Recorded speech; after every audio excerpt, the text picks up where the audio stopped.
Bernard Kellerman's alarm clock screamed at 4:30 in the morning, the same broken digital rasp that had been pulling him from sleep for 8 months straight. The sound cut through the darkness of the studio apartment like a serrated blade, jolting him awake before his body wanted to comply. He reached out, fingers fumbling across the milk crate he used as a nightstand, knocking over an empty water glass before finally silencing the noise.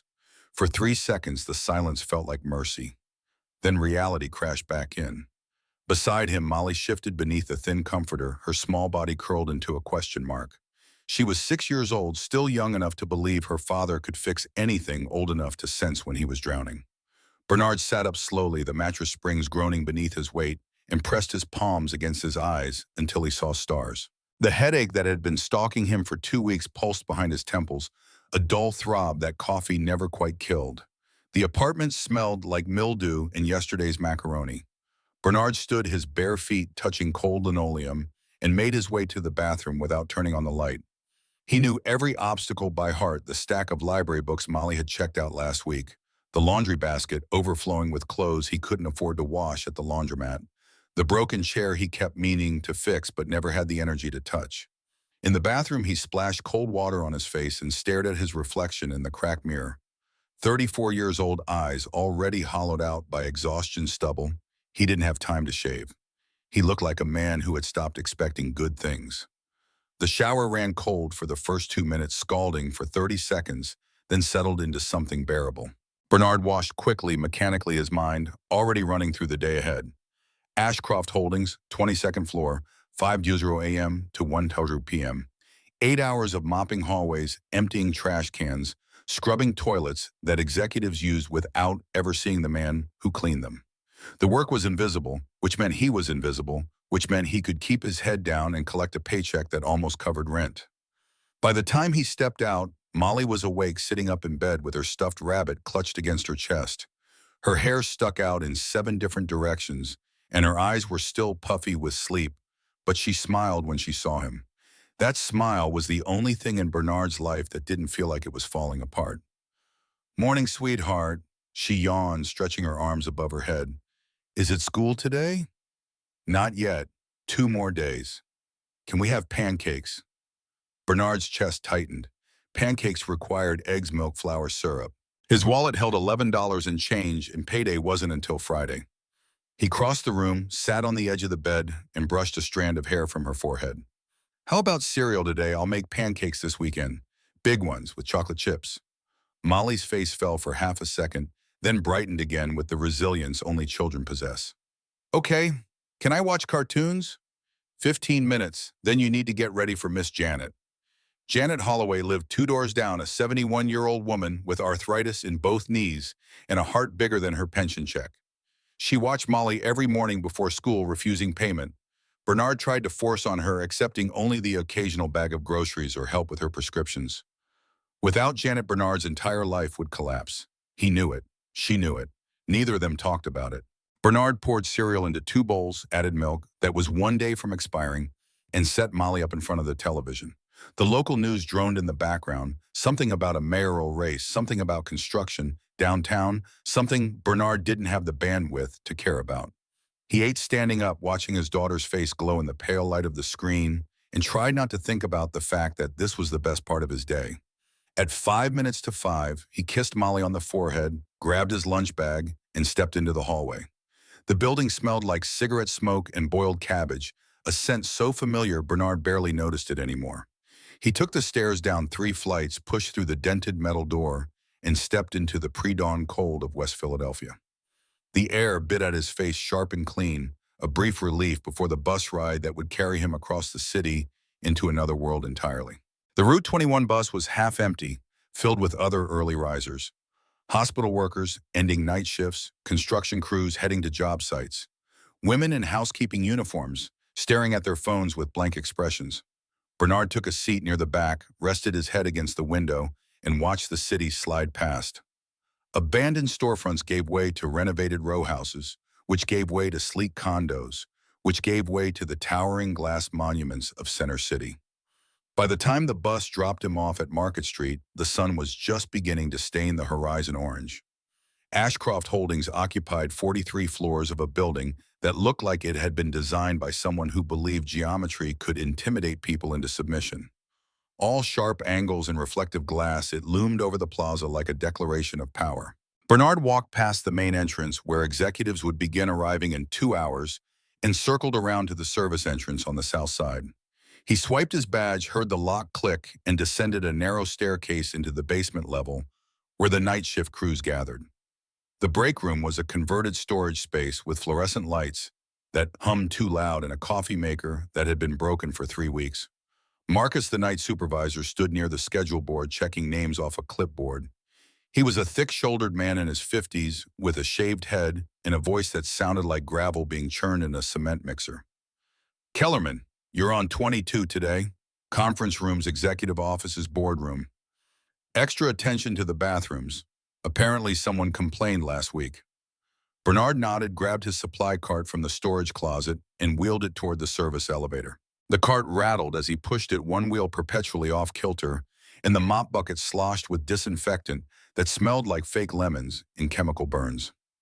He pressed the button for the 22nd floor and leaned against the walls. The elevator lurched upward, the numbers ticking past in glowing red increments. The 22nd floor was executive territory.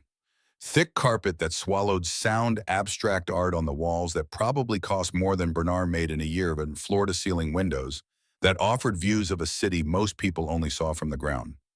Bernard started in the break room, emptying trash cans filled with half-eaten salads and kombucha bottles, wiping down counters that didn't look dirty to begin with. He moved through the hallways with the efficiency of someone who had memorized every corner, every office, every place where dust liked to gather. At 6:15, he reached the executive boardroom. The double doors were closed, which usually meant it was empty, but when Bernard pressed his ear against the wood, he heard voices. Low tense, clipped. A meeting that had started early or run late from the night before.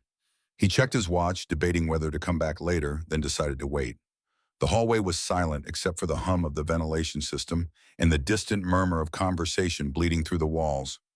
Inside the boardroom, Alexandra Ashcroft stood at the head of a table built from a single piece of oak that had been shipped from Denmark and cost more than Bernard's annual salary.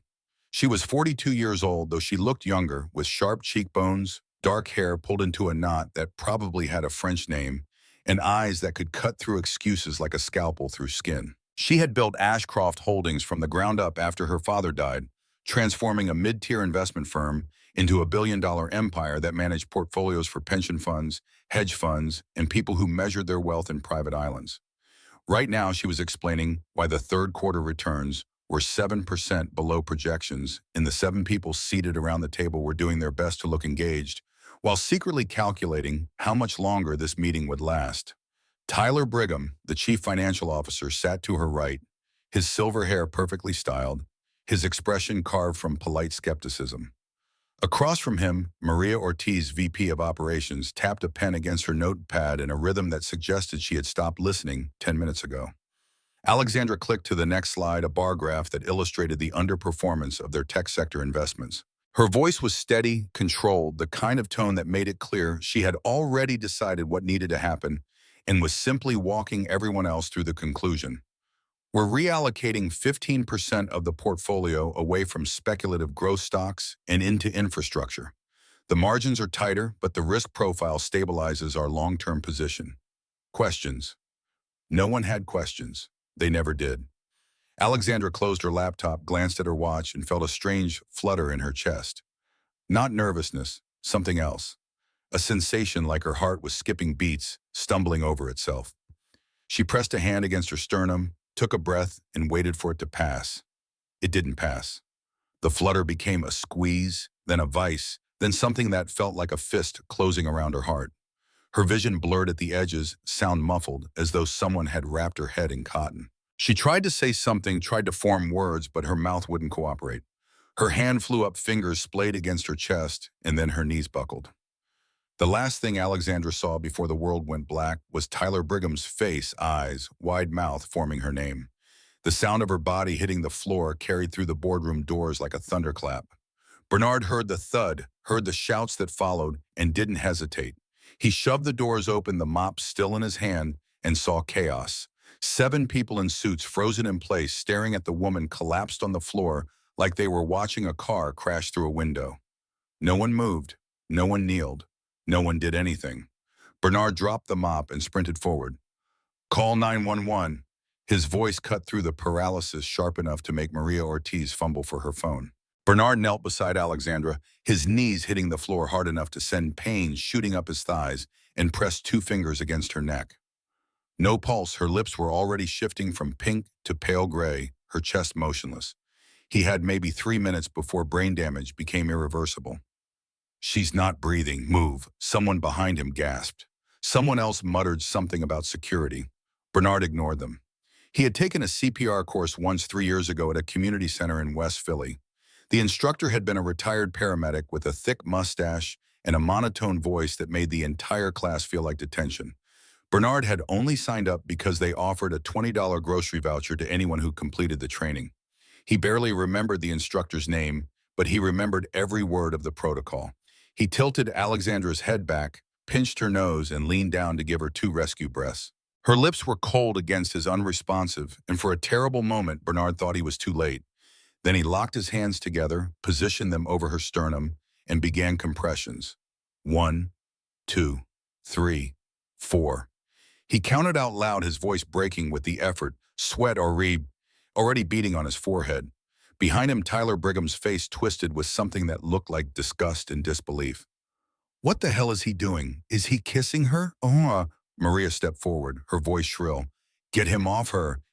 I'm doing CPR," Bernard shouted, without breaking rhythm. 15, 16, 17. His arms burned, his shoulders screamed, but he didn't stop. 2 more breaths, back to compressions. 25, 26, 27.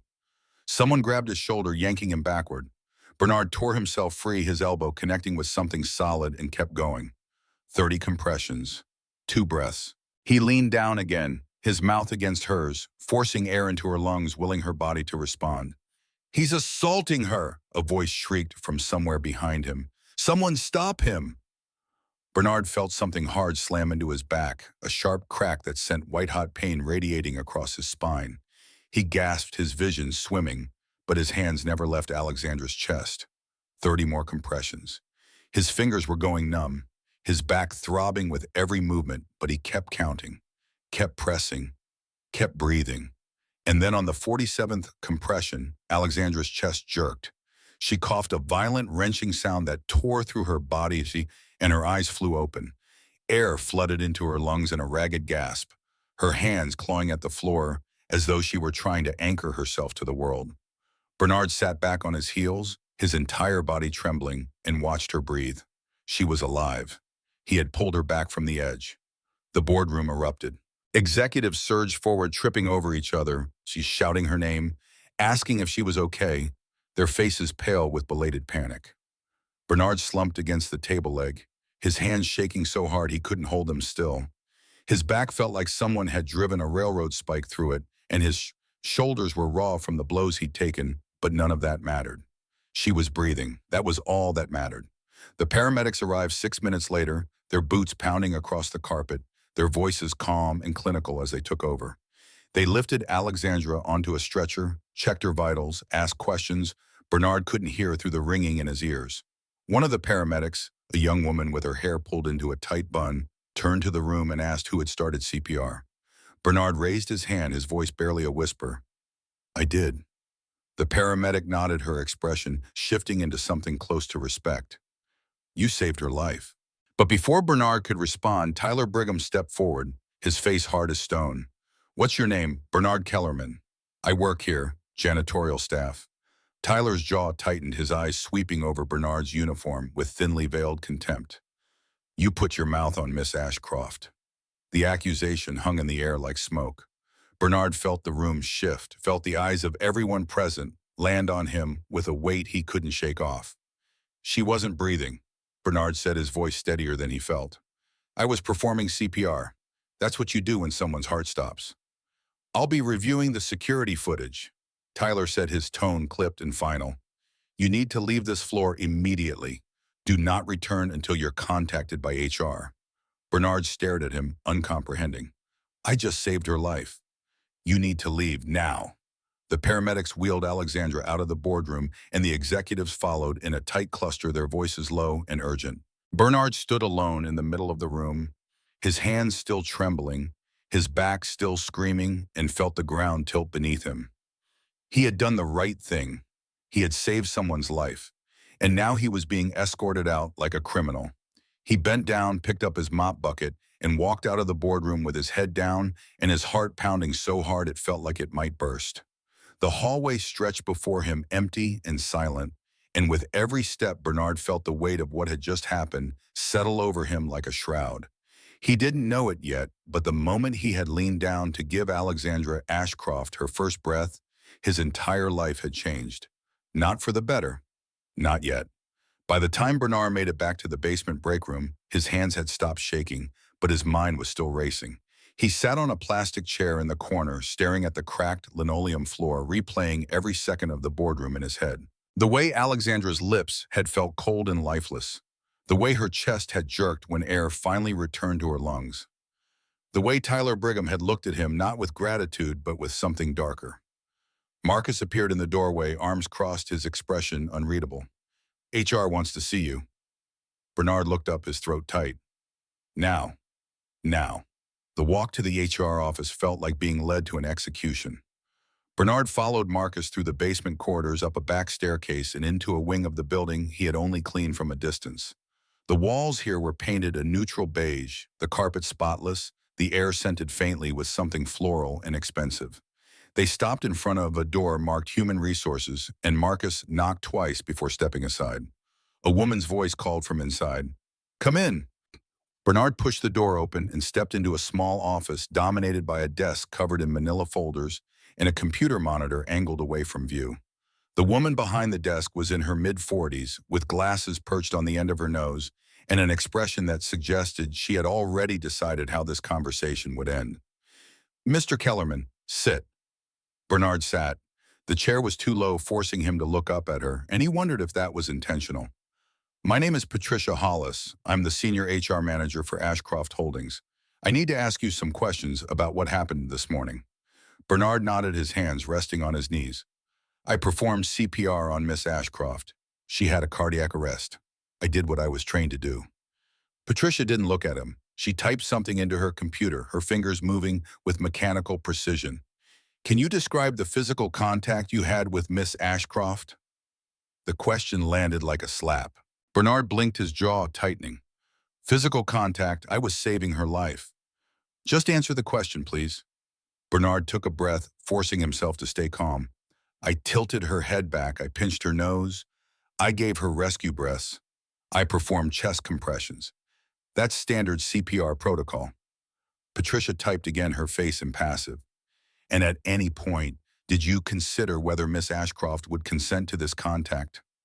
Bernard felt something crack inside him, a sharp, clean break that left him hollowed out. She was unconscious. She was dying. There's no consent in an emergency. You save the person first. That's your perspective. That's the law. Patricia finally looked up, her eyes cold behind her glasses. "Mr. Kellerman, we take allegations of inappropriate conduct very seriously. Several witnesses have reported that your actions appeared to go beyond what was medically necessary." "Witnesses?" Bernard's voice rose despite himself. "They were standing there doing nothing. If I hadn't acted, she would be dead." "Lower your voice, please." Bernard clenched his fists, his nails digging into his palms. "What do you want me to say? That I'm sorry I saved someone's life?" Patricia leaned back in her chair, her expression never shifting. "We're going to review the security footage from the boardroom. Until that review is complete, you're suspended without pay. Do not return to the premises. Do not contact any Ashcroft employees. If we determine that further action is necessary, you'll be notified by mail." The words hit Bernard like a physical blow. Suspended, without pay, for saving someone's life. You can't be serious. "I'm very serious, Mr. Kellerman. You're dismissed." Bernard stood, his legs unsteady, and walked out of the office without another word. The hallway blurred around him, the walls closing in, and by the time he reached the service exit, he could barely breathe. He pushed through the door and stumbled into the alley behind the building, where dumpsters overflowed with trash and the air smelled like rotting food and exhaust fumes. He leaned against the brick wall, his chest heaving, and stared up at the narrow strip of sky visible between the buildings. Somewhere 40 stories above him, Alexandra Ashcroft was alive, her heart beating her lungs, pulling in air. And down here in the alley where the janitors ate lunch and the delivery trucks idled, Bernard Kellerman's life was falling apart. He didn't go home. Not yet. Instead, he walked. Block after block, his feet carrying him without direction, his mind stuck in a loop that wouldn't stop playing. The look on Tyler Brigham's face, the accusation in Patricia Hollis's voice, the word consent twisted into something ugly and weaponized. He had saved a woman's life, and somehow in the span of 2 hours that act had been reframed as an assault. By the time Bernard found himself on a bench near Rittenhouse Square, the sun was high and hot, beating down on the pavement with a relentless glare. He watched people pass by, joggers in expensive sneakers, mothers pushing strollers, businessmen talking into Bluetooth headsets, and felt like a ghost. Invisible. Less than invisible. A problem to be erased. His phone buzzed in his pocket. A text from Janet Molly's asking when you'll be home. Everything okay? Bernard stared at the message, his thumb hovering over the keyboard, and didn't know how to answer. Everything was not okay.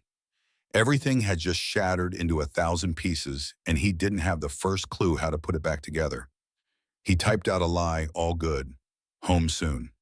But the truth was already spreading faster than he could contain it. That evening, after Bernard picked Molly up from Janet's apartment and made her dinner mac and cheese again, the only thing he could afford to stretch across 3 meals, he sat on the couch and opened his phone. He didn't know why. Some instinct maybe, or the dull ache of needing to understand what was happening to him. He opened Facebook, first scrolling through his feed, and that's when he saw it. Someone had posted a screenshot.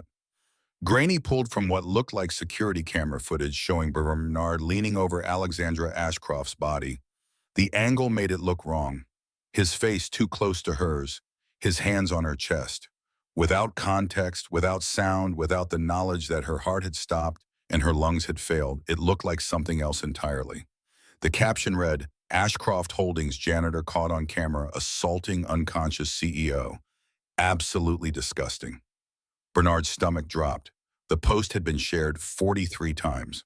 The comment section was a wall of outrage, each one worse than the last. This is why women aren't safe anywhere. Lock him up. I hope she presses charges. He should never be allowed near another woman again.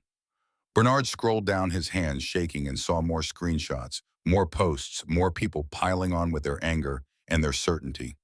Someone had pulled his name from somewhere, maybe an employee directory, maybe a lucky guess, and now Bernard Kellerman was being dragged through the digital mud by people who had never met him, never seen what actually happened, never cared about the truth. His phone buzzed again, a message from a number he didn't recognize. You're a disgusting piece of shit. I hope you rot. Then another saw your pic. You look exactly like the kind of creep who would do something like that. And another? How does it feel to assault a woman and get away with it? Bernard turned the phone off and set it on the couch beside him, his chest so tight he could barely breathe. Across the room, Molly sat on the floor, coloring in a book Janet had given her, humming a song she'd learned at school. She looked up. Her crayon paused mid-stroke and frowned. Daddy, are you sad? Bernard forced a smile, the kind that felt like lifting a boulder. I'm okay, sweetheart. Just tired. Miss Janet said people are being mean to you. Why? The question hit him like a punch to the gut.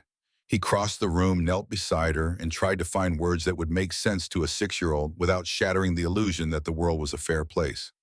Sometimes people get confused, he said, his voice soft. They hear part of a story and think they know the whole thing, but they don't. It'll be okay. Molly studied his face with the kind of earnestness only children possess, then threw her arms around his neck and squeezed.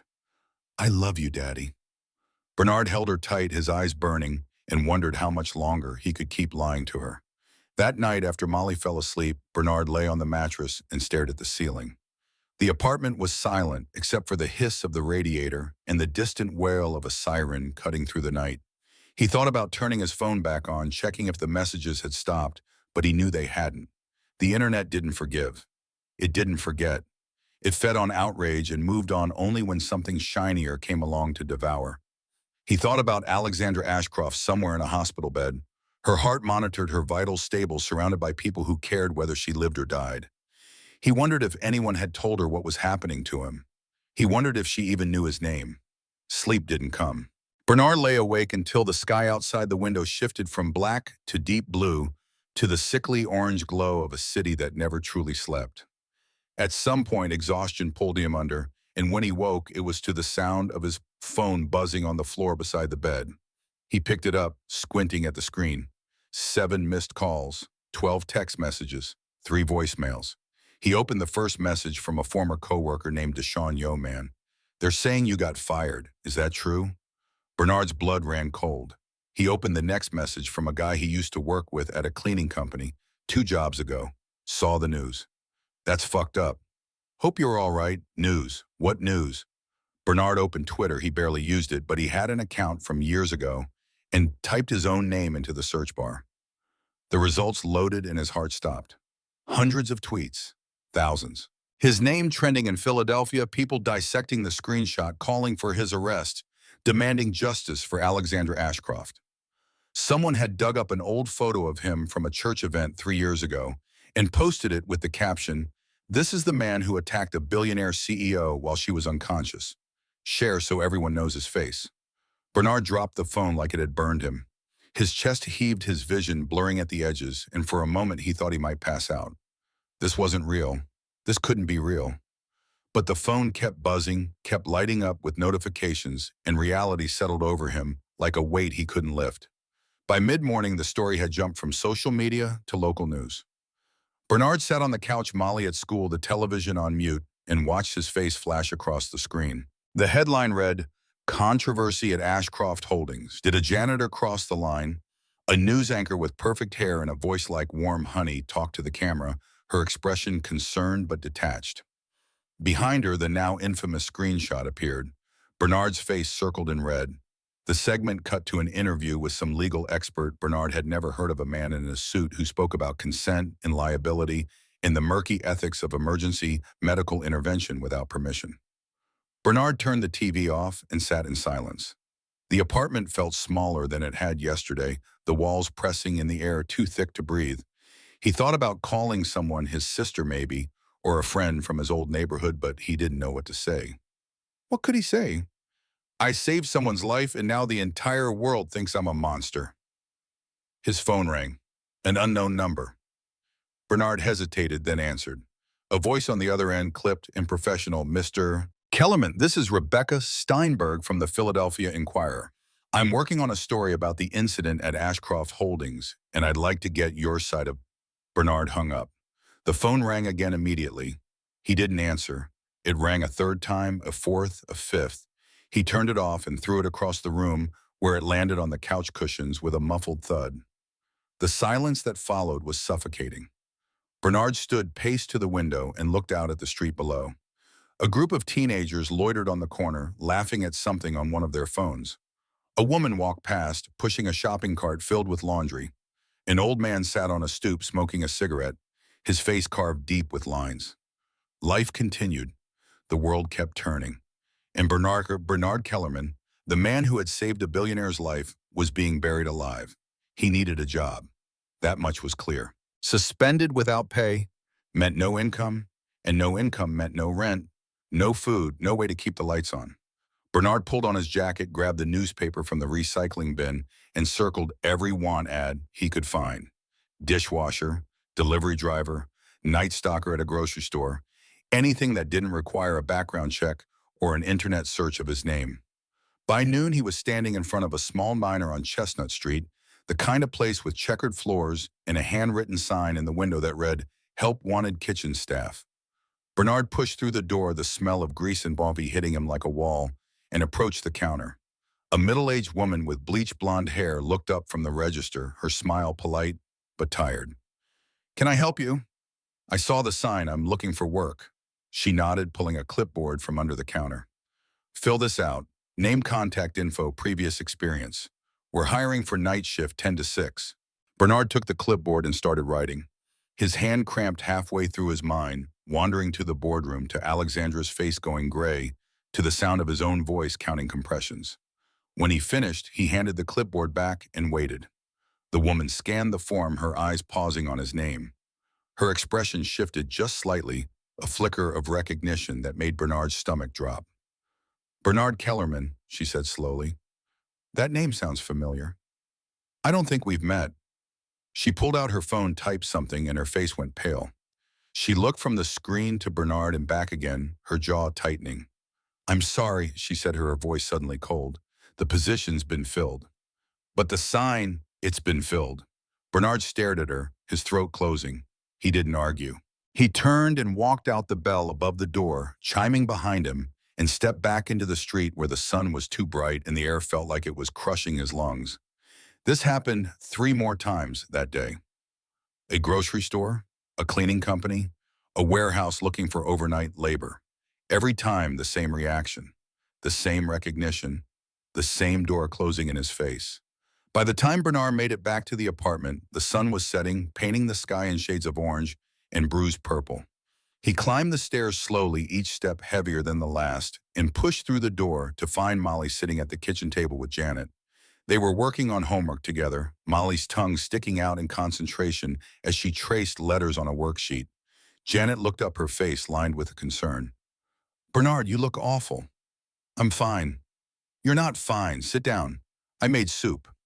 Bernard wanted to argue, but he didn't have the energy. He sat and Janet placed a bowl in front of him, steam rising in lazy curls. It smelled like chicken and vegetables, simple and warm, and for a moment Bernard felt something inside him unclench.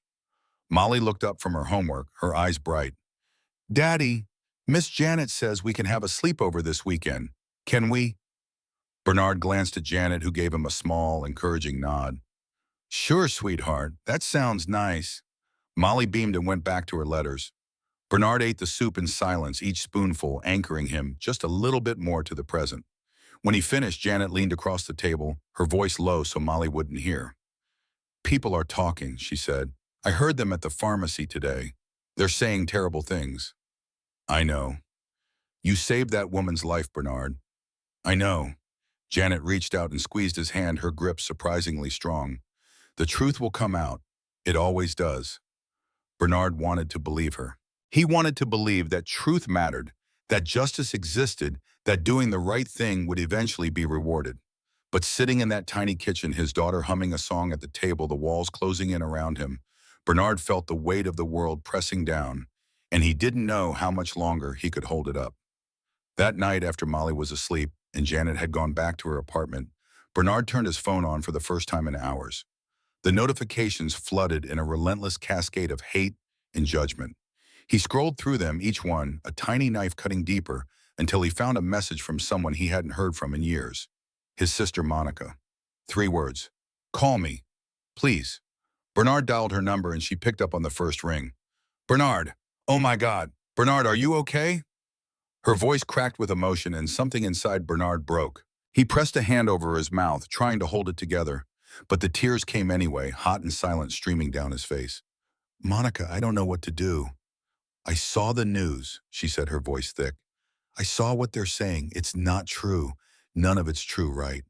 I saved her life. That's all I did. I performed CPR. She was dying and I saved her, and now—" His voice broke, the words dissolving into sobs he couldn't contain. Monica was crying too, her breath hitching on the other end of the line. "This is insane. This is completely insane. Have you talked to a lawyer?" "I can't afford a lawyer." "Then we'll find one. Pro bono legal aid something. You can't just let them destroy you like this." Bernard wiped his eyes, his chest aching. "They already have." "No," Monica said fiercely. "No, they haven't. You're still here. You're still fighting. And I'm going to help you, okay? We're going to get through this." Bernard wanted to believe her. But as he sat alone in the dark, the phone pressed to his ear, the hate still pouring in from strangers who had decided his guilt without ever knowing his name, he felt the hope slipping through his fingers like sand. The next morning, Bernard woke to find an email waiting in his inbox. The subject line read, "Final notice of termination."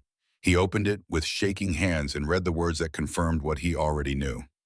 Effective immediately, his employment with Ashcroft Holdings was terminated. The reason cited was inappropriate conduct involving senior personnel. No severance, no explanation, no chance to defend himself. Bernard closed the laptop and sat in the silence of the apartment, the weight of the termination settling over him like a final judgment. He had been erased, deleted, cast out into a world that had already decided he was guilty. Outside the city continued its relentless churn. People went to work, bought coffee, argued over parking spots, lived their lives without ever knowing the man who had saved someone and lost everything in return. Bernard stood, walked to the window, and looked out at the street below. Somewhere in this city, Alexandra Ashcroft was alive. Her heart was beating, her lungs were breathing. And Bernard Kellerman, the man who had made that possible, was invisible. The irony was almost unbearable. The days that followed blurred together into a haze of rejection and humiliation. Bernard applied for 12 jobs in 3 days, and 12 times he watched the same sequence unfold: the initial interest, the flicker of recognition, the sudden coldness, the door closing. His name had become a scarlet letter, a mark that preceded him into every room, every interview, every conversation. On Thursday, he walked into a staffing agency on Market Street, desperate enough to try anything. The woman at the desk handed him a form, glanced at his ID, and froze. She excused herself, disappeared into a back office, and returned 5 minutes later with an expression that told Bernard everything he needed to know. "I'm sorry, Mr. Kellerman. We don't have anything that matches your qualifications at this time. You didn't even look." "I'm sorry." Bernard left without another word. On the sidewalk outside, a group of college students walked past, and one of them, a girl with purple hair and a backpack covered in pins, glanced at him and whispered something to her friend. They both looked back, their faces twisted with disgust, and hurried away.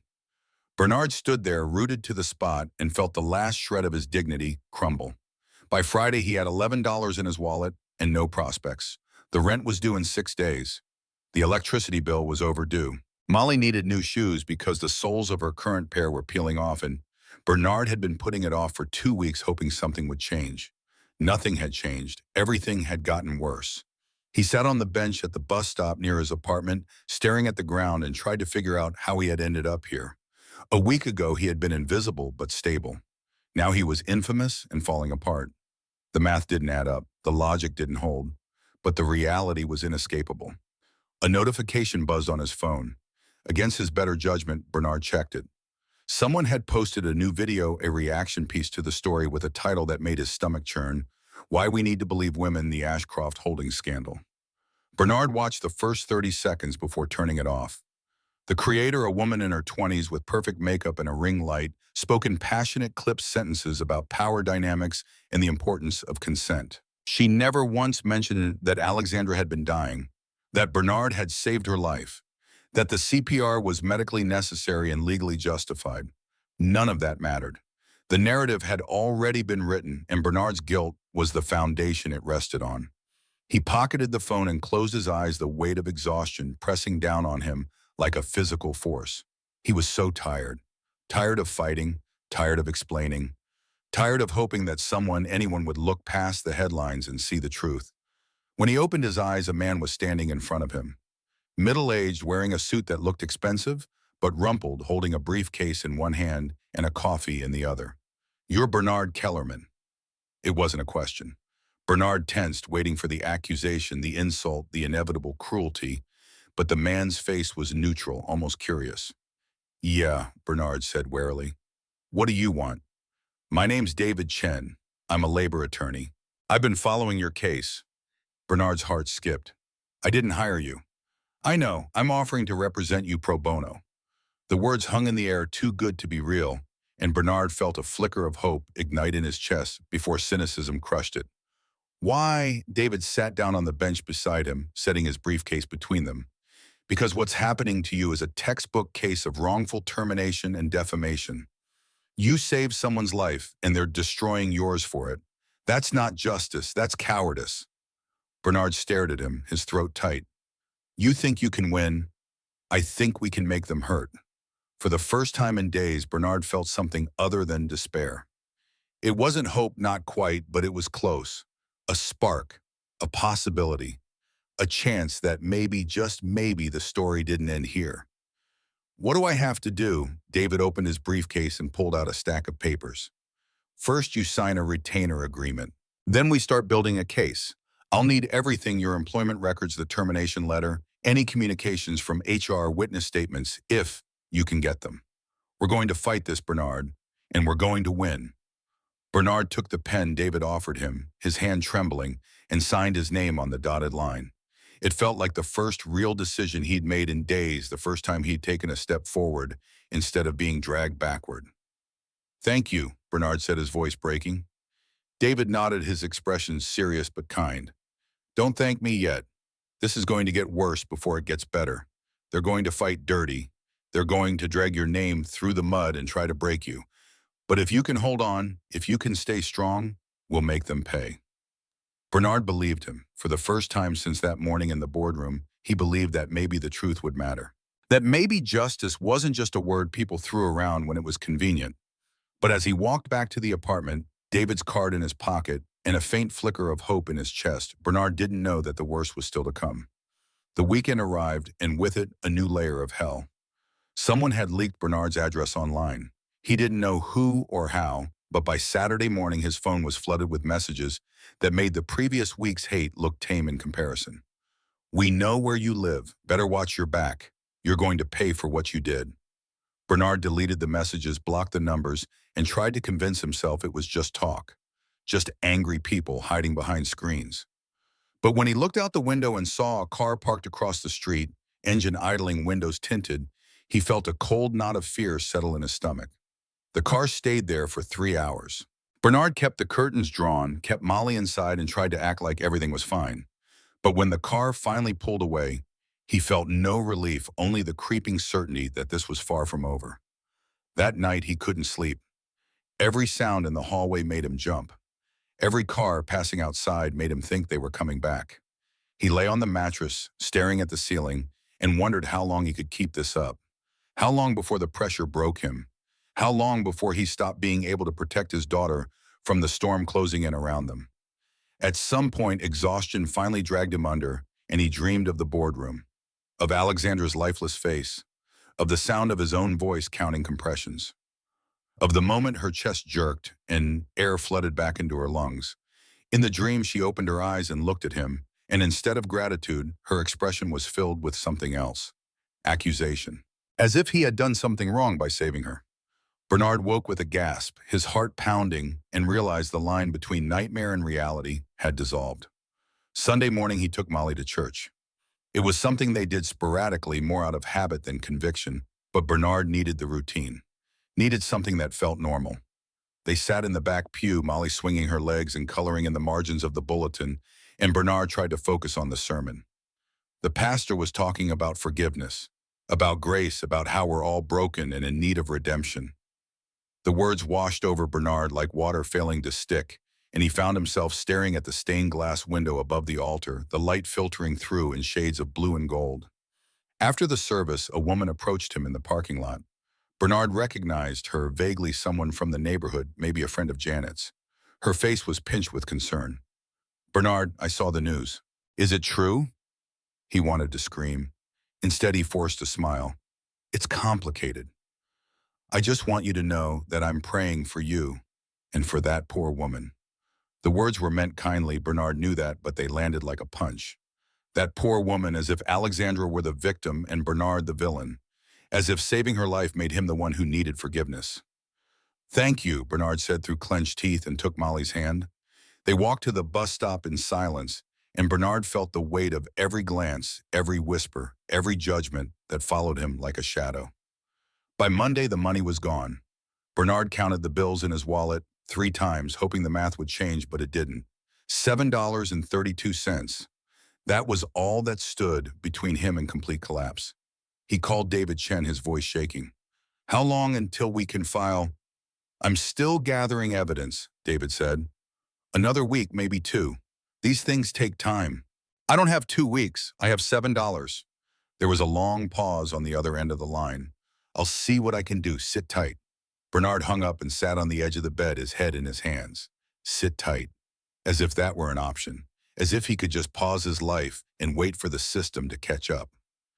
That afternoon, he walked to the food bank on 52nd Street and stood in line with 40 other people, all of them worn down by the same grinding poverty that had swallowed Bernard whole. When it was his turn, he filled a bag with canned soup rice pasta and a loaf of bread that was one day from moldy. It wasn't enough, but it was something. On the way home, he passed a newsstand and saw his face on the cover of a tabloid. The headline read, "Janitor or Predator, the Ashcroft Holdings Scandal Deepens." Bernard didn't buy the paper. He didn't need to. He already knew what it said. Tuesday night, Molly asked him why they weren't eating dinner at the table anymore. "We are eating at the table," Bernard said, though they were sitting on the couch, paper plates balanced on their knees. "No, we're not. And you're sad all the time. Why are you sad?" Bernard set his plate down and pulled her into his lap, her small body warm and solid against his chest. "I'm not sad, sweetheart. I'm just tired. But it's going to be okay. I promise." Molly looked up at him, her eyes wide and trusting. "You always say that because it's always true." But even as the words left his mouth, Bernard felt them ring hollow. The promises were piling up, each one harder to believe than the last, and he didn't know how much longer he could keep making them before Molly stopped believing him altogether. That night after she fell asleep, Bernard sat on the fire escape and looked out at the city. The lights stretched endlessly, a constellation of lives being lived, problems being solved, dreams being chased. And somewhere out there in a penthouse or a hospital room or a boardroom, Alexandra Ashcroft was alive because of him. Bernard wondered if she knew, if anyone had told her, if it even mattered. He pulled out his phone, scrolled through the hate, and found one message that stood out from the rest. It was from an unknown number, and it read, "You did the right thing. Don't let them tell you otherwise." Bernard stared at the message for a long time, his eyes burning, and then he closed the phone and went back inside. Wednesday morning, Bernard woke to a pounding on the door. He stumbled out of bed, his heart racing, and looked through the peephole. A man in a suit stood in the hallway holding a clipboard. Bernard opened the door a crack. "Can I help you, Bernard Kellerman?" "Yeah." The man handed him an envelope. "You've been served." Bernard took the envelope, his hands numb, and watched the man walk away. He closed the door, leaned against it, and tore the envelope open. Inside was a civil summons. Ashcroft Holdings was suing him for defamation and emotional distress. The irony was almost funny. Almost. Bernard read the document 3 times, each word hammering another nail into the coffin of his life, and then he called David Chen. "They're suing me," David swore under his breath. "I saw it coming, don't worry. This is a scare tactic. They're trying to intimidate you into backing down." "It's working." "Bernard, listen to me. This is what they do. They have money, they have power, and they use it to crush people like you. But we're not backing down. We're going to fight, and we're going to win." Bernard wanted to believe him. But sitting in his crumbling apartment, the eviction notice taped to the door, the lawsuit in his hand, and his daughter still asleep in the next room, Bernard felt the last of his strength drain away. "I don't know if I can do this," he whispered. "You can," David said firmly. "You saved someone's life, Bernard. That means something. Don't let them take that away from you." But as Bernard hung up the phone and stared at the summons, he wondered if it was already too late. The rest of the week passed in a fog of sleepless nights and mounting dread. Bernard's body began to fail him in small, insidious ways. His appetite vanished, leaving him hollow and weak. Headaches bloomed behind his eyes, sharp and relentless, resistant to the cheap painkillers he couldn't afford to replace. His hands trembled when he tried to do simple tasks, opening a jar, tying Molly's shoes, holding a pen. By Thursday, he could barely get out of bed. His muscles ached like he'd been beaten, his skin clammy with a fever that came and went in waves. Janet noticed first, her sharp eyes taking in the pallor of his face, the way he swayed when he stood. "Bernard, you need to see a doctor." "I'm fine." "You're not fine. You look like death." Bernard laughed, a bitter sound that hurt his chest.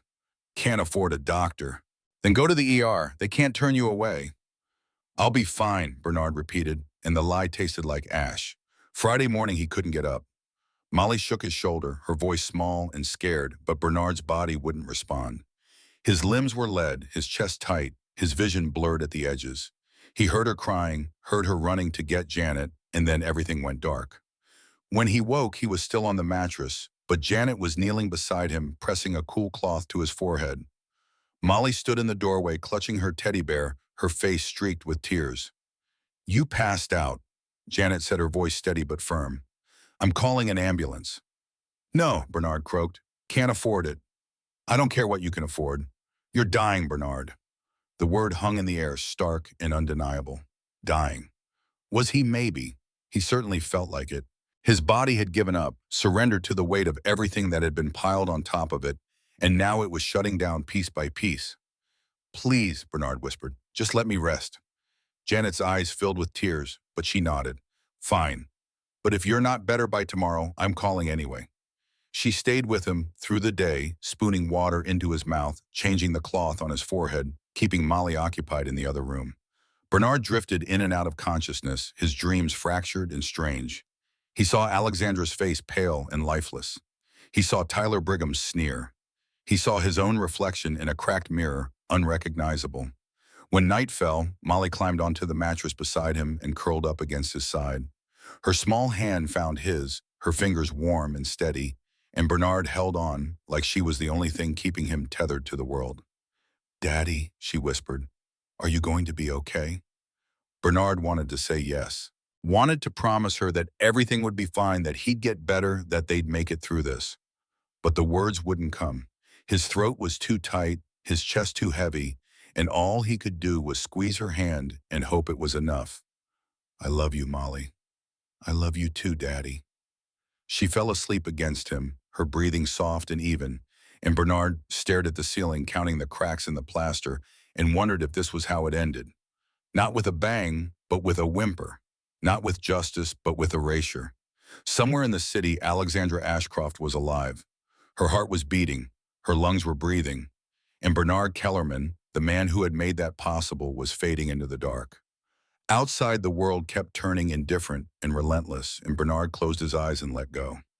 Alexandra Ashcroft woke in darkness, her scream caught halfway up her throat, her body rigid beneath hospital sheets that smelled like bleach and sterility. The nightmare had come again, the fourth time in as many nights, and each iteration dragged her deeper into the void. She saw nothing in these dreams, no light, no shapes, no edges, only an absolute emptiness that swallowed sound and sense. But always cutting through the black came the voice. A man's voice, rough with strain, yet impossibly steady, speaking words she couldn't quite catch but felt in her bones. Come back. Breathe. Don't quit on me. Then the pulling sensation like hands wrapped around her ribs, hauling her up from an ocean floor she hadn't known she'd sunk to. Her lungs burning as air forced its way in. The voice again, closer now, urgent. You're going to make it. Alexandra's eyes snapped open to the pale wash of dawn bleeding through Venetian blinds.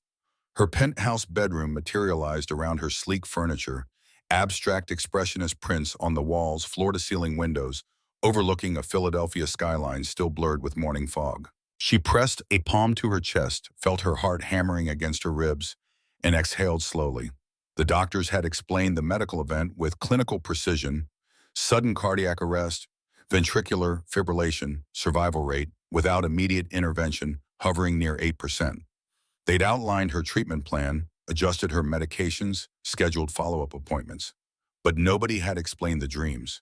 Nobody had explained the voice. She sat up, swung her legs over the edge of the bed, and walked barefoot to the bathroom. The mirror reflected someone who looked like Alexandra Ashcroft, same sharp features, same dark hair, but the eyes were different, haunted, searching. She splashed cold water on her face and tried to shake the residue of the nightmare, but it clung like cobwebs. In the kitchen, her assistant had preset the coffee maker to brew at 6. The machine hissed and gurgled, filling the space with a scent that usually brought comfort, but today felt hollow. Alexandra poured a cup, added cream, and stood at the window watching the city wake. Delivery trucks rumbled through narrow streets. A jogger in neon green crossed an intersection. Steam rose from subway grates like the city itself was breathing. Someone had kept her heart beating when it stopped. Someone had breathed life back into her lungs. The paramedics had been clear on that point. Without immediate CPR, she would have suffered irreversible brain damage within minutes, death shortly after. And yet, 3 days post-incident, she still didn't know who had saved her. Her executives had been maddeningly vague. The situation has been handled internally. Miss Ashcroft, all appropriate measures have been taken. We've reviewed the incident thoroughly. Every answer felt rehearsed, every reassurance hollow. Alexandra Ashcroft hadn't built a billion-dollar empire by accepting evasion, and she wasn't about to start now. She picked up her phone and dialed Marcus, head of security. He answered on the second ring, his voice gravelly with sleep. Miss Ashcroft, it's 6 in the morning. I want the security footage from the boardroom, the morning of the incident. Send it to my personal email within the hour. A pause. Ma'am, HR has already reviewed.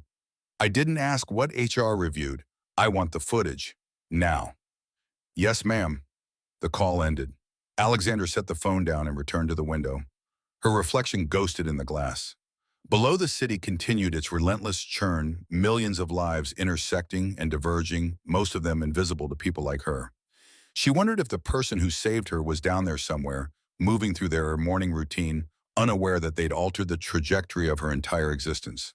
The email arrived 47 minutes later. Alexandra opened it on her laptop, clicked the video file, and watched the screen flicker to life. The footage was grayscale, shot from a camera mounted in the boardroom's northwest corner, the timestamp running in the upper right, 6:14 a.m. She saw herself standing at the head of the table, gesturing as she spoke, her executives arranged around her like chess pieces. Then her hand rose to her chest. Her mouth opened. Her body swayed and crumpled. For 3 seconds, nobody moved.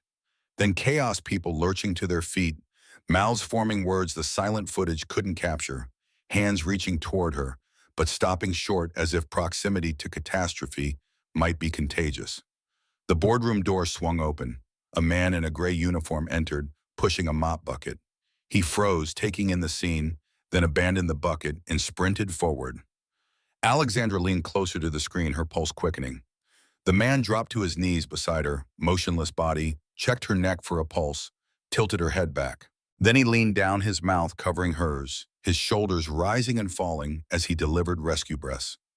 The image blurred for a moment as Alexandra's eyes burned with unexpected tears. She blinked them back and kept watching. The man laced his fingers together, positioned his hands over her sternum, and began compressions. His lips moved, counting silently, his entire body thrown into the rhythm. One of the executives, Tyler Brigham, she recognized. His silver hair approached from behind and grabbed the man's shoulder, yanking him backward. The man tore free and resumed compressions without missing a beat. Someone else approached, swung something, an umbrella maybe, that connected with the man's back. He flinched but didn't stop. His face was contorted with effort and fear, sweat beading on his forehead, but his hands never left her chest. 30 compressions. 2 breaths. 30 more compressions. His arms had to be screaming by now, his back throbbing from the blows, but he continued. Then on the screen, Alexandra's body jerked. Her chest rose sharply, her mouth opening as the air rushed in. The man collapsed backward, his hands shaking, his face crumpling with relief. Executives swarmed around Alexandra's reviving body, blocking her from view, and the man sat alone against the table leg, forgotten. Alexandra paused the footage and zoomed in on his face. Mid-30s, she guessed. Stubble, exhausted eyes, the kind of weariness that came from years of grinding poverty. She didn't recognize him, but then again, she'd never paid attention to the janitorial staff.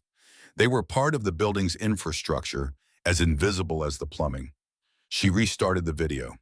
Paramedics arrived, took over, loaded her onto a stretcher. One of them turned and asked a question. The man raised his hand and said something. Tyler stepped forward, his expression cold, and the man's face fell. Minutes later, he stood, retrieved his mop bucket, and walked out of the frame with his head bowed and his shoulders slumped. Alexandra closed the laptop and sat in the silence of her kitchen, her coffee gone cold, her hands trembling. That man had saved her life, while her own executive stood frozen. He'd absorbed physical blows and kept going. He'd pulled her back from death with his bare hands in his stubborn refusal to give up. And from the looks of the footage, he'd been punished for it. She reopened the laptop and sent another email to Marcus. I need the name and employee file of the janitor in the boardroom footage. Immediately. The response came 12 minutes later. Name Bernard Kellerman, employee ID 4782, status terminated. Alexandra's jaw tightened. She opened the attached file and scanned the details. 34 years old, high school diploma, 1 year of community college employment history consisting of cleaning services and part-time labor. Single father, 1 dependent. Address in West Philadelphia. And a termination notice dated the same day as the incident, citing inappropriate conduct involving senior personnel. Inappropriate conduct. The phrase made her stomach turn. She'd been dying and he'd saved her, and someone had twisted that into grounds for termination. Alexandra picked up her phone and called the head of HR. Patricia Hollis answered with practiced professionalism. Miss Ashcroft, how can I help you? Bernard Kellerman, the janitor who performed CPR on me. Why was he fired? A careful pause. There were concerns about the nature of the physical contact. Several witnesses reported that his actions appeared to exceed medical necessity. Medical necessity? Alexandra's voice could have cut glass. I watched the footage, Patricia. My heart stopped. He performed textbook CPR. What part of that exceeded necessity? There were optics to consider, liability concerns, the potential for he saved my life. Yes, ma'am, but the circumstances created a situation where someone from the janitorial staff dared to touch a CEO, where a poor man put his hands on someone rich, and that made people uncomfortable. Patricia's silence spoke volumes. Alexandra's grip on the phone tightened until her knuckles went white. I want his file, his address, everything. And I want to know what's being done to correct this. Ma'am, the termination has been processed. Reversing it would require, I don't care what it requires. Get me the information. Alexandra hung up before Patricia could respond. She stood paced to the window and stared down at the city with new eyes.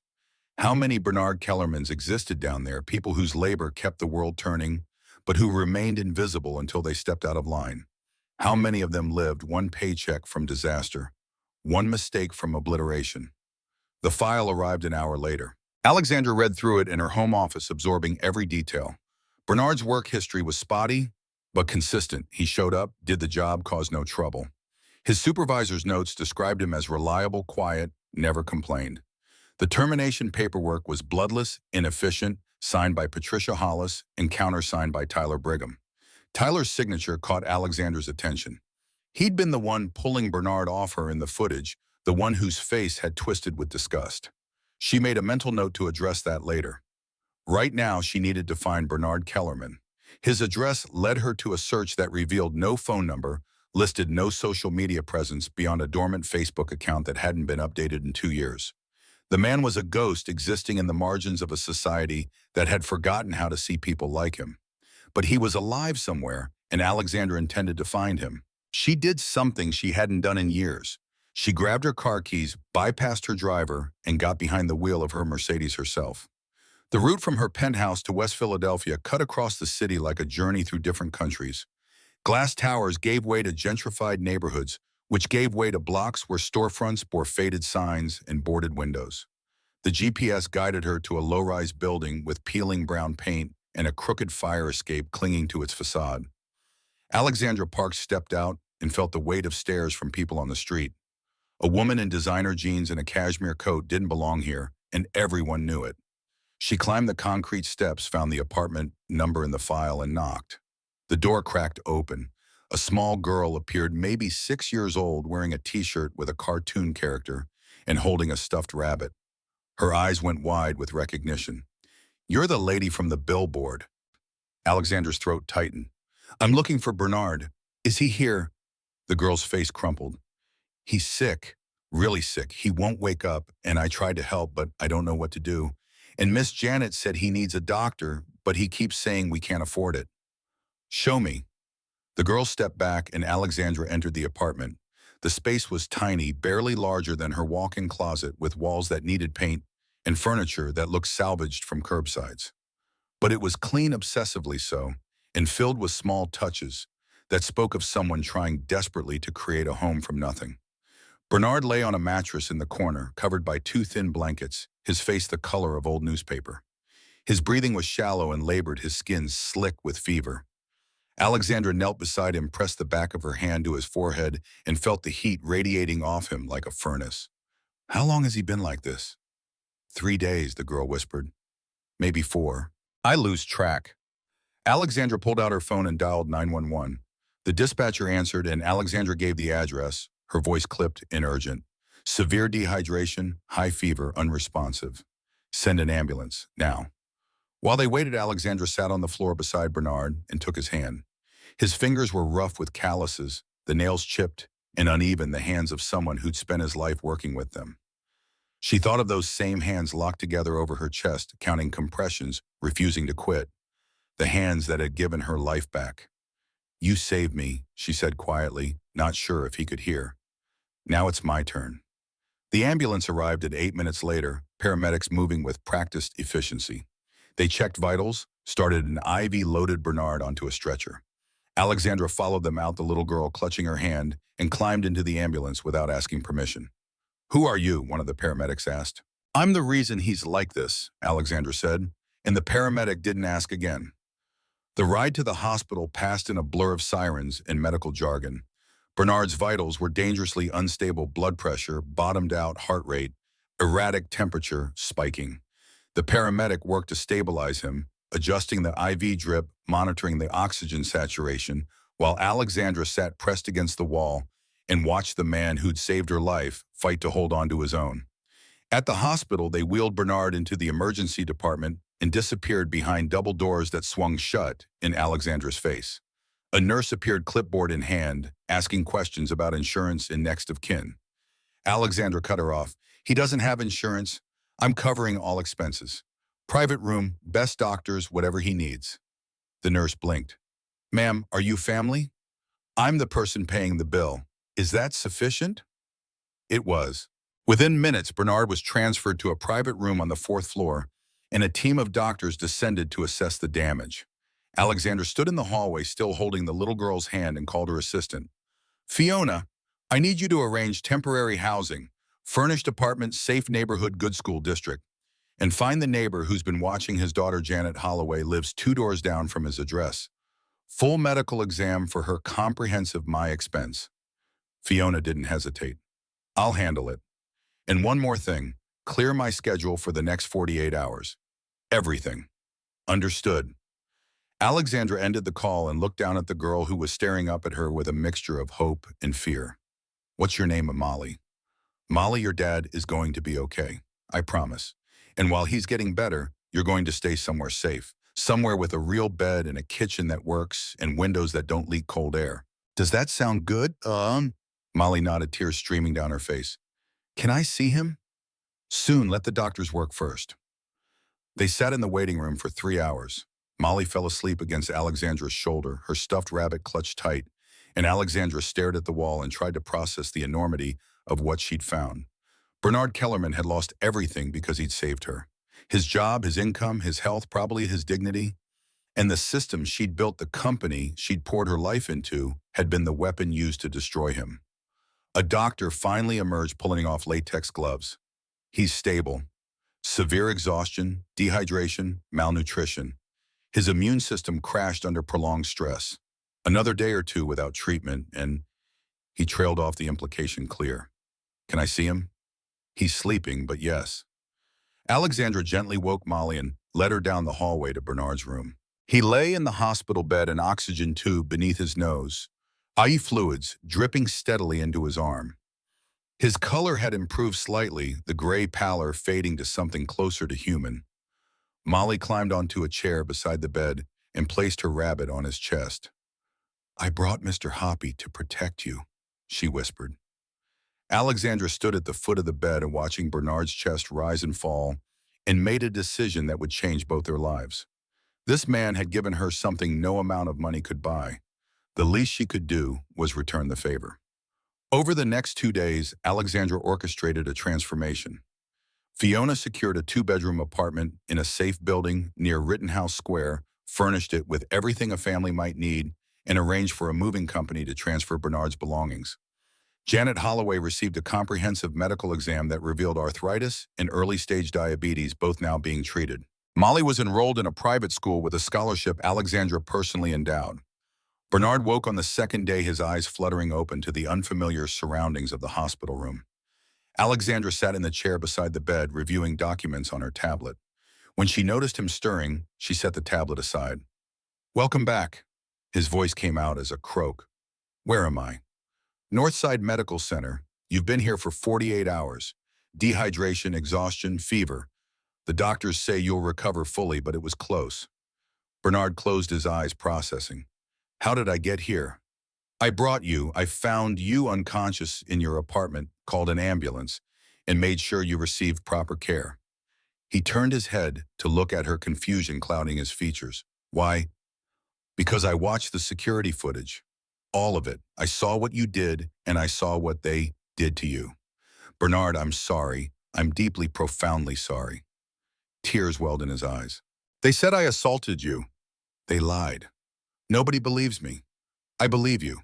The words hung in the air between them, heavy with implication. Bernard looked away, blinking hard, and Alexandra reached out to touch his hand gently. I'm not just offering an apology. I'm offering restitution. New apartment, medical care for you and your neighbor, education for Molly, and a job. Bernard's eyes snapped back to her. What kind of director of employee welfare? So, I'm creating a new department focused on ensuring that what happened to you never happens to anyone else.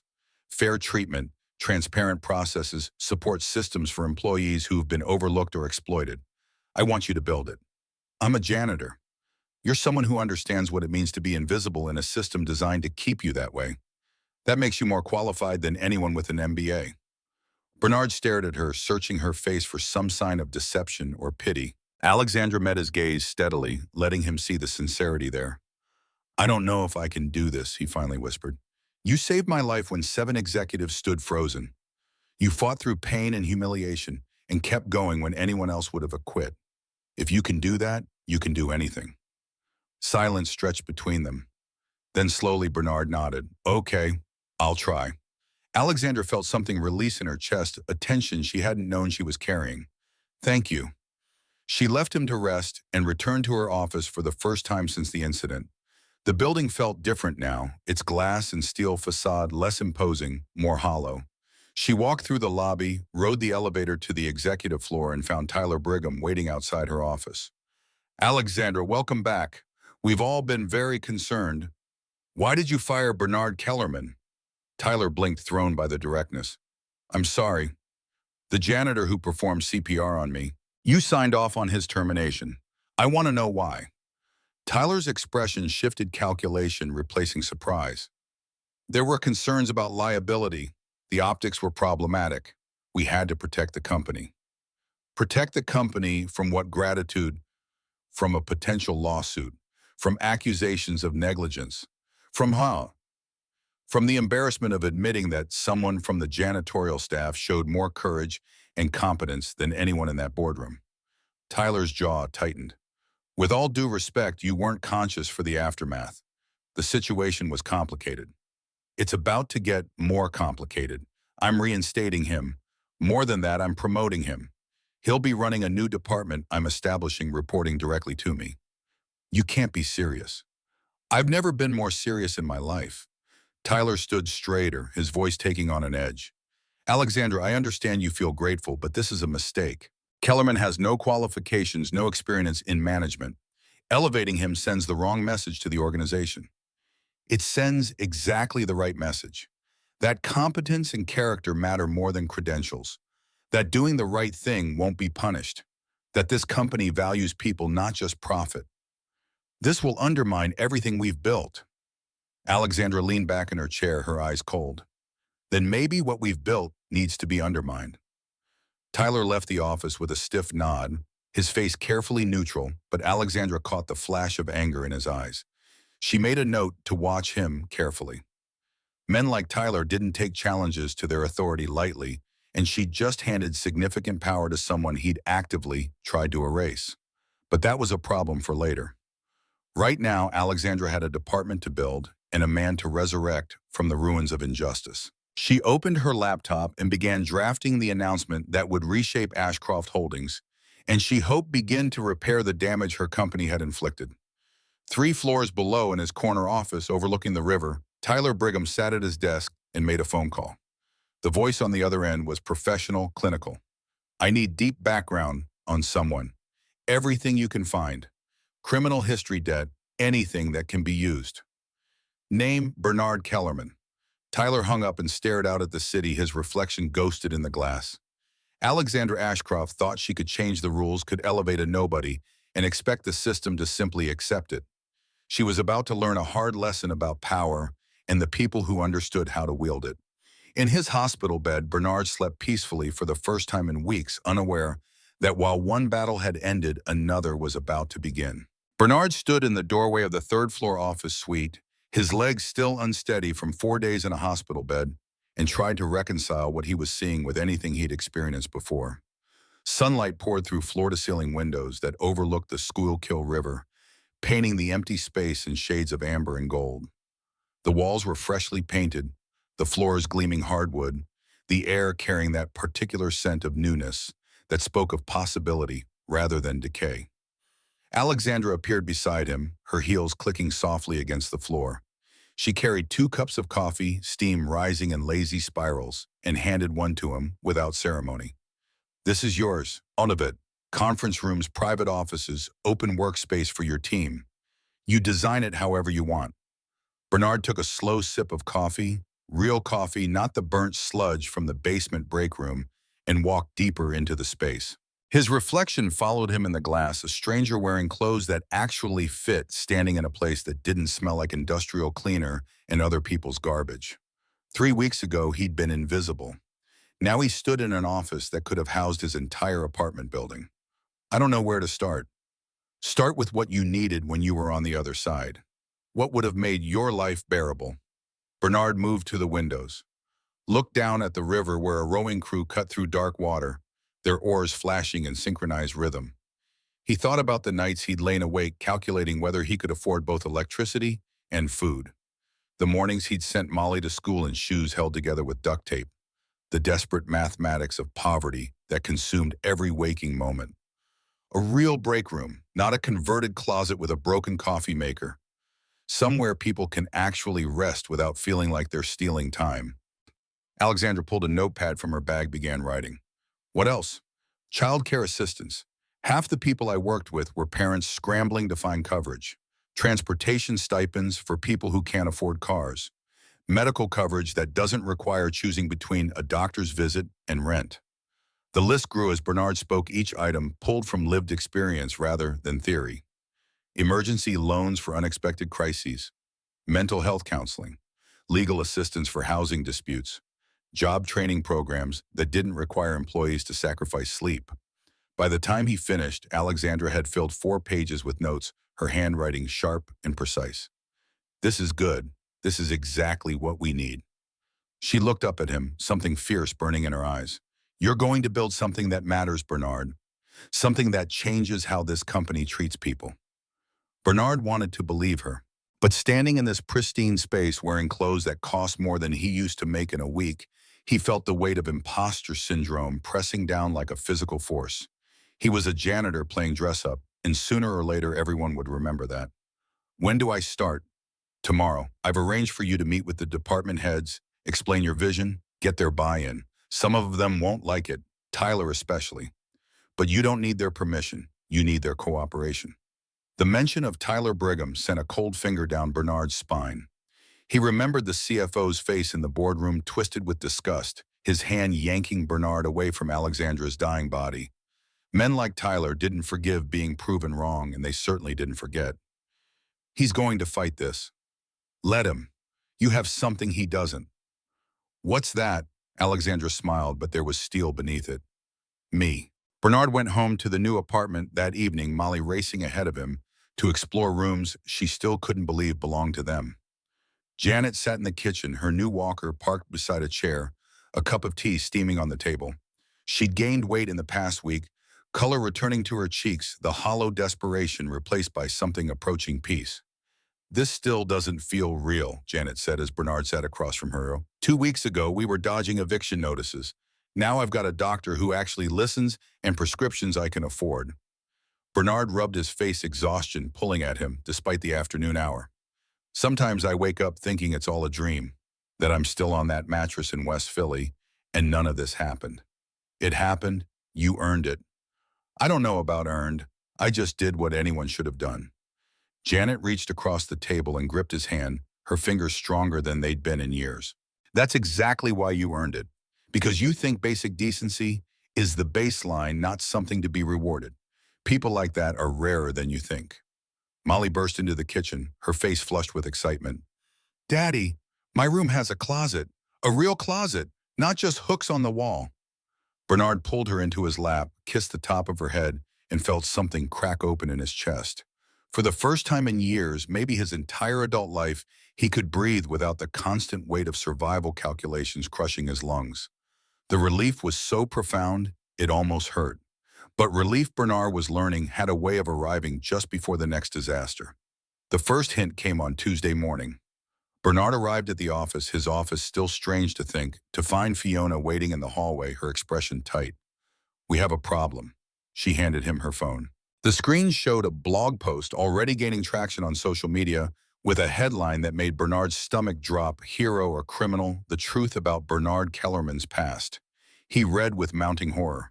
Someone had dug up his juvenile record, a misdemeanor from when he was 16, sealed by the court years ago, for shoplifting cough medicine when his mother was sick and they couldn't afford a doctor. The blogger presented it as evidence of a pattern, suggesting Bernard had a history of crossing boundaries and taking what didn't belong to him. How did they get this? "These records are sealed." Fiona's jaw tightened.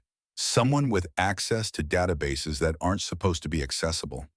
Someone who wanted to destroy your credibility before you even started." Bernard didn't need to ask who. He saw Tyler Brigham's fingerprints all over this, the careful weaponization of old pain transformed into fresh ammunition. The post had already been shared 300 times, the comments section filling with people eager to believe the worst. "What do I do?" "We can issue a statement, explain the context, point out the illegality of accessing sealed records." "That makes it look like I'm hiding something." "You're not hiding anything. You were a kid trying to help your sick mother." Bernard handed the phone back, his hands trembling. "Doesn't matter. People see criminal record and stop reading. Context dies in the headline." He walked to his office, still empty, except for a desk and chair, and sat in the silence, staring out at the river. The water moved regardless of what happened on shore, indifferent to human drama, and Bernard envied its simplicity. Below, people hurried along the riverwalk, lost in their own problems, unaware that somewhere above them, a man's second chance was being dismantled by someone who'd never risked anything to save a life. The story spread throughout the day. By noon, it had jumped to local news sites. By 3, Bernard's phone was buzzing with messages from reporters requesting comment. He turned it off and sat in the growing darkness of his office, watching the sun sink toward the horizon and wondering if he'd been a fool to think this could work. Alexandra found him there at 6. She didn't knock, just walked in and sat on the edge of his desk. "I heard." "Of course you did. Tyler's denying any involvement, but we both know better. I've already instructed legal to investigate how sealed records were accessed." Bernard laughed, a bitter sound. "That'll take months. By then the damage is done." "So what do you want to do?" The question hung in the air. Bernard could resign, disappear back into the margins where people like him belonged. Or he could fight, knowing the fight itself might destroy whatever credibility he'd managed to build. Both options felt like losing. "I want to tell the truth." Alexandra leaned forward. "Then tell it. Don't let Tyler control the narrative. How all-staff meeting tomorrow. You stand in front of everyone and own your past. Show them who you really are." Bernard's throat tightened. "What if they don't believe me?" "Some won't, but the ones who matter will." That night, Bernard sat at his kitchen table with a blank legal pad, trying to find words that could make strangers understand what poverty does to choices. Molly was asleep in her room, her own room with walls she'd decorated with drawings of butterflies and stars. Janet dozed in the living room, her breathing steady and peaceful, and Bernard stared at empty pages, searching for a way to transform shame into strength. The words came slowly at first, then faster, pouring out in a rush that left his hand cramping. He wrote about being 16 and watching his mother's fever climb while they couldn't afford medicine, about the choice between stealing and letting her suffer, about the guilt that had followed him for 18 years, a weight he'd carried in silence because people didn't want to hear that sometimes survival required breaking rules designed by people who'd never been desperate. By midnight, he had 5 pages. By 2 in the morning, he'd refined them to 3. When dawn broke over the river, Bernard read through what he'd written one final time, then set the pages aside and tried to sleep. The all-staff meeting was scheduled for 10. Bernard arrived at 9, his stomach churning, and found the auditorium already filling. Word had spread this wasn't a routine announcement, but something rawer, more personal. Employees packed the seats, their faces a mix of curiosity and judgment, and Bernard felt their eyes tracking him as he walked to the small stage at the front. Alexandra sat in the front row, her presence a quiet anchor. Fiona stood to the side, ready to intervene if things went sideways. And in the back, arms crossed, an expression carved from stone, Tyler Brigham watched with the patience of a predator certain his prey would stumble. The room fell silent. Bernard stepped to the microphone, his notes clutched in shaking hands, and looked out at hundreds of faces waiting to decide his fate. My name is Bernard Kellerman, and some of you have read things about me online. Things about my past, about mistakes I made, about a criminal record that's been used to suggest I'm not qualified to be here. His voice cracked slightly. He cleared his throat and continued. When I was 16, I stole a bottle of cough medicine from a pharmacy. My mother had pneumonia, and we couldn't afford a doctor. We couldn't afford medicine. I watched her fever climb. Every night heard her coughing until she couldn't breathe, and I made a choice. I walked into that pharmacy, put the medicine in my pocket, and walked out. The silence in the room was absolute. Bernard's hand steadied as he spoke, the words coming easier now. I got caught. I was arrested, processed, and eventually given a sealed juvenile record after completing community service. For 18 years, I've carried the weight of that choice, the shame of it, even though I'd make the same choice again if faced with it. Because sometimes the rules don't account for desperation. Sometimes doing the right thing requires breaking the law. He set his notes down, speaking directly now. I'm not here to make excuses. I'm here to tell you that I understand what it means to be invisible in a system that wasn't designed for people like me. I've worked jobs where I was treated like furniture. I've stood in rooms where people talked over me, around me, through me, as if I didn't exist. And I've made choices, some legal, some not, to survive and protect the people I love. Bernard's voice strengthened, the shame transforming into something harder, more defiant. This welfare program we're building isn't about charity. It's about recognizing that employees are human beings who sometimes face impossible choices, who sometimes need help, who sometimes break under the weight of systems that demand perfection while offering nothing in return. I've been that person. I know what it costs. He paused, scanning the faces before him. You can believe the headlines if you want. You can decide that one mistake at 16 defines me forever. Or you can look at what I did 3 weeks ago in that boardroom when I chose to act while everyone else froze. You can ask yourselves whether you want a welfare program designed by someone who's read about poverty in textbooks or someone who's lived it. The silence stretched. Then from somewhere in the middle of the auditorium, someone started clapping. A single pair of hands, tentative at first, then growing stronger. Another person joined, then another. Within seconds, the applause spread like wildfire, rolling through the room in waves that built, until Bernard could feel it vibrating in his chest. Not everyone clapped. Tyler remained motionless, his face unreadable. A cluster of executives near the back sat with arms crossed, skepticism etched into their features. But the majority, the people who actually kept the building running, who emptied trash and answered phones and coded software, and kept the machinery of commerce turning, rose to their feet. Bernard stepped back from the microphone, his eyes burning, and caught Alexandra's gaze. She nodded once, a small gesture of approval that meant more than the applause. He'd survived. More than that, he'd fought back. Tyler Brigham left the auditorium without a word, his exit unnoticed, in the chaos of people crowding forward to shake Bernard's hand, to share their own stories of desperation and impossible choices. But Bernard noticed. And he understood that while he'd won this battle, the war was far from over. 6 months later, Bernard stood on a different stage in a different city, addressing a national conference on labor justice and employee rights. The auditorium at the Philadelphia Convention Center held 2,000 people, of them there to hear about the Ashcroft Holdings Employee Welfare Initiative, a program that had in half a year fundamentally transformed how one of the country's largest investment firms treated its workers. The numbers spoke for themselves. 237 employee complaints filed and investigated, resulting in 12 management terminations and 43 policy changes. 7 employees promoted after reviews revealed years of being passed over due to biases no one had bothered to examine. An emergency assistance fund that had helped 83 families avoid eviction or bankruptcy. Childcare subsidies reaching 216 parents. Mental health counseling accessed by over 400 employees who'd previously suffered in silence. But Bernard didn't lead with statistics. He led with stories. Maria Ortiz worked night shift in our data center for 11 years. She was passed over for promotions, repeatedly told she didn't have the right leadership presence. What that actually meant was that Maria was a single mother who couldn't attend after-hours networking events because she had kids at home and no childcare. When we implemented our family support program, Maria was able to hire evening help. Within 3 months, she was promoted to senior operations manager. Her skills hadn't changed, her circumstances had. The audience leaned forward, engaged. Bernard had learned over months of trial and error how to command a room, not through polish or credentials, but through the kind of authenticity that came from speaking truths others were afraid to name.